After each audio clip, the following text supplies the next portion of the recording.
Dozens of migrant advocates gathered outside Border Patrol headquarters in Chula Vista tonight to try and stop the construction of two border walls right through Friendship Park. The park has been there for more than 50 years, and advocates say the new walls would hurt migrant families.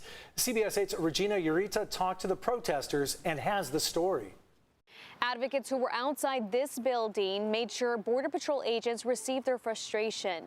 They say local leaders have stayed silent and have repeatedly ignored the concerns of those who wish to preserve the cultural landscape of what is known as Friendship Park. People in support of keeping Friendship Park held signs and marched outside of Border Patrol in Chula Vista, all of them protesting, but they did it in silence. Without saying a single word, they made it clear to Border Patrol that the concerns advocates have expressed to them have been loudly ignored.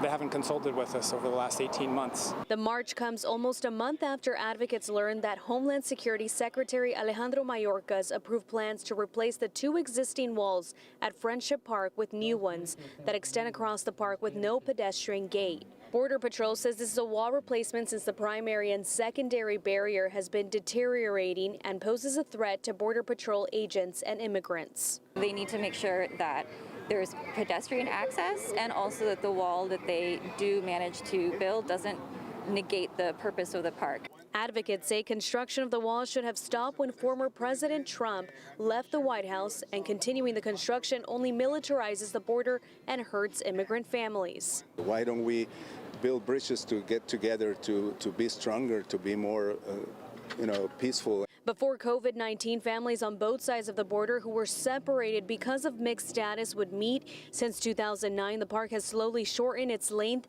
and Border Patrol agents limit visitors to 15 minutes. This is kind of the culmination of what has been happening over the last 10 years. The park has slowly closed down little by little. The march also comes a day before Border Patrol's meeting on Wednesday.